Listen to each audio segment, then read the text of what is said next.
DM news Gujarati.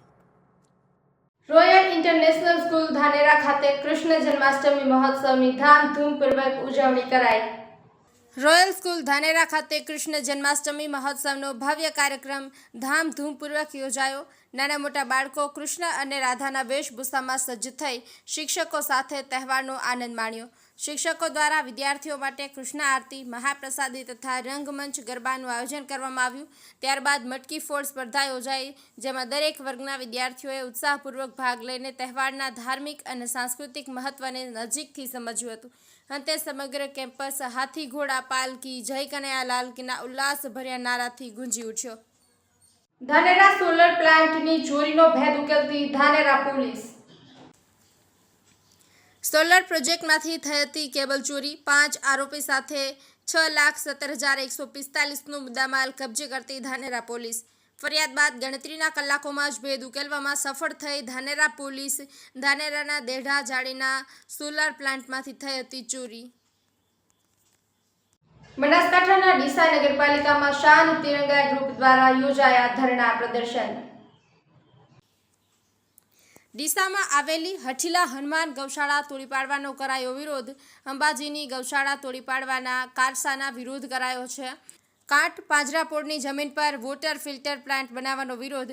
પ્રાણી સંગ્રહાલય માટે જૂના ડીસાની પાંજરાપોળની જમીન પચાવી પાડવાનો આરોપ કરવામાં આવ્યો છે।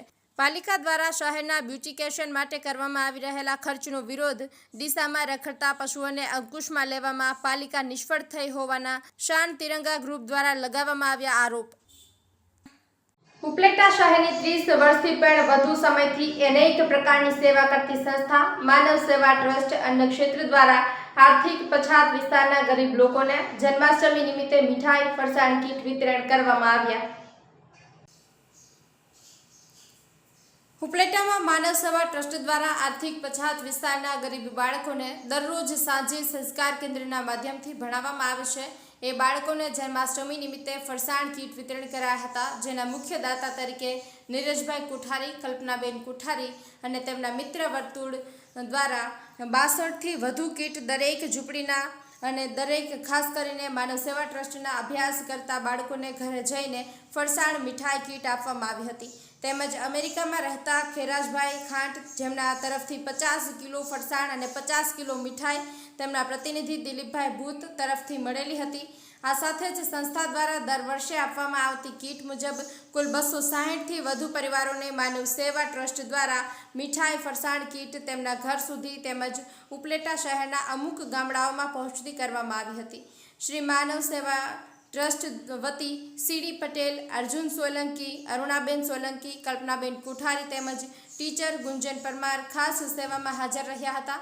કીટ વિતરણ કાર્યક્રમમાં આ સંસ્થાના મુખ્યદાતા ડોક્ટર અર્જુન સાહેબ બાબરિયા, સંજયભાઈ માકડિયા તેમજ મૂળ જામજોધપુરના હાલ અમેરિકા રહેતા ખેરાજભાઈ ખાંટ તેમજ અન્ય નામી અનામી દાતાઓ ખૂબ જ સહયોગ કર્યો હતો। આ કીટ વિતરણ કાર્યક્રમની સંપૂર્ણ વ્યવસ્થા શ્રી માનવ સેવા ટ્રસ્ટના લાલજીભાઈ રાઠોડ દ્વારા કરવામાં આવી હતી। ભાવેશ ગોહિલ, ઉપલેટા। જય જીનેન્દ્ર, હું નીરજ કોઠારી। આજે રોજ જન્માષ્ટમીના તહેવાર નિમિત્તે માનવ સેવા ટ્રસ્ટ દ્વારા ટોટલ 300 કીટ ફરસાણ અને મીઠાઈની વિતરણ કરવામાં આવી છે। તેમાં અમારા મિત્ર મંડળ તરફથી 62 કીટનો સહયોગ આર્થિક સ્લમ વિસ્તારમાં વિતરણ કરવામાં આવ્યું છે। તેમાં અમારી ટીમમાં સાથી કાર્યકરો સીડી પટેલ, અર્જુનભાઈ સોલંકી, અરુણાબેન સોલંકી, કલ્પનાબેન કોઠારી એ બધાનો હું ખૂબ ખૂબ આભાર માનું છું। બીજા મિત્ર હું ચંદુભાઈ ધનસિંહભાઈ ડઢાણિયા, સીડી પટેલ। અમે આ માનવ સેવા ટ્રસ્ટના અલગ જગાના લાલજીભાઈ રાઠોડની સેવાઓ દર વર્ષે સ્લમ વિસ્તારમાં આર્થિક પછાત વિસ્તારમાં સાતમ આઠમના તહેવારોમાં અમો મીઠાઈ અને ફરસાણની કીટ આ વર્ષે અમે 300 કીટ બનાવીને આજુબાજુ એરિયામાં અમે પોતાની જાતે જઈને વેચી છે। એમાં અમને બીજા આર્થિક જે નીરજભાઈ કોઠારી છે તેવા અમારા પ્રેરણાસ્ત્રોત બન્યા છે। તેમના મિત્ર મંડળ તરફથી અમને 62 કીટ મળેલી છે। તે અમારી ત્યાં આવતા બાળકો જે ટ્યુશન ક્લાસમાં આવે છે તે કીટો અમે તે બાળકોને આપી છે। અને આ સહયોગ અવિરત દાતાઓનો અમને ખૂબ સહયોગ મળી રહ્યો છે અને આવો સહયોગ મળે તો જ અમારી આ સંસ્થા આગળ વધી શકે। અમારે દાતાઓનો પણ ખૂબ ખૂબ આભાર. અને જે કોઈ લોકો અમને શ્રમ તરીકે અમને દાન આપે છે એવા અમારે નીરજભાઈ કોઠારી, કલ્પનાબેન કોઠારી, અરુણાબેન સોલંકી, અર્જુનભાઈ સોલંકી તથા અમારી બાળકોને ભણાવવા આવતા ગુંજનબેન ટીચર અને હું પોતે અમે જાતે જઈને આર્થિક પછાત વિસ્તારમાં કીટનું વિતરણ કર્યું છે. આ સર્વ આહલાદ જગરના લાલજીભાઈ રાઠોડ મેન અમારા છે. એ બધાનો ખૂબ ખૂબ આભાર. પ્રભુ સેવા એ માનવ સેવા એ પ્રભુ સેવા. સાયન્સ કોલેજ ધાનેરામાં રંગોળી અને મટકી ફોડ કાર્યક્રમ ધામધૂમથી ઉજવવામાં આવ્યો. ધાનેરા તાલુકા યુવક પ્રગતિ મંડળ સંચાલિત શ્રી આર.કે. પાંત્રુડ સાયન્સ કોલેજ અને આદર્શ સાયન્સ એમએસસી કોલેજ ધાનેરામાં આગામી 15મી ઓગસ્ટ અને જન્માષ્ટમીના પર્વને લઈને વિદ્યાર્થીઓમાં દેશભાવના અને ભારતીય સાંસ્કૃતિક ભાવના અકબંધ જળવાઈ રહે તે માટે રંગોળી અને કૃષ્ણ જન્મોત્સવને અનુલક્ષીને મટકી ફૂડ કાર્યક્રમ યોજવામાં આવ્યો. તેમાં વિદ્યાર્થીઓ દ્વારા વિવિધ ઇકો ફ્રેન્ડલી રંગોળી, સ્વાતંત્ર્ય પર્વની રંગબેરંગી રંગોળી બનાવવામાં આવી હતી. છેલ્લા મટકી ફોડ રાસ ગરબાનું કાર્યક્રમ રાખવામાં આવ્યો હતો. આ કાર્યક્રમમાં સમસ્ત સ્ટાફગણે હાજર રહીને વિદ્યાર્થીઓનો ઉત્સાહ વધાર્યો હતો અને મોટી સંખ્યામાં વિદ્યાર્થી ભાઈ બહેનો હાજર રહ્યા હતા.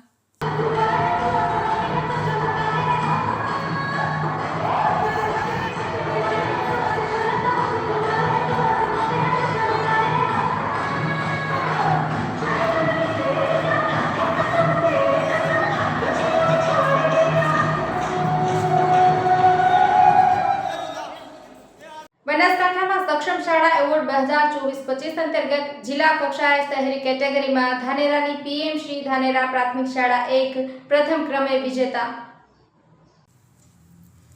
ગાંધીનગર પ્રેરિત સમગ્ર શિક્ષા અને જિલ્લા શિક્ષણ સમિતિ બનાસકાંઠા દ્વારા આયોજિત જિલ્લા અને તાલુકા કક્ષા સક્ષમ શાળા એવોર્ડ 2024-25 અંતર્ગત આજરોજ કનુભાઈ મહેતા હોલ, પાલનપુર ખાતે જિલ્લા વિકાસ અધિકારી શ્રી એમ.જે. દવેની અધ્યક્ષતામાં કાર્યક્રમ યોજાયો હતો. આ કાર્યક્રમમાં જિલ્લા કક્ષાએ પ્રાથમિક શાળા વિભાગમાં શહેરી કેટેગરીમાં ધાનેરા તાલુકાની પીએમ શ્રી ધાનેરા પ્રાથમિક શાળા 1 પ્રથમ ક્રમે આવતા ₹31,000 રોકડ પુરસ્કાર અને સન્માનપત્ર અર્પણ કરીને શાળાના આચાર્ય શ્રી ગૌરવભાઈ સોલંકી તેમજ શાળાના સ્ટાફને સન્માનિત કરાયા.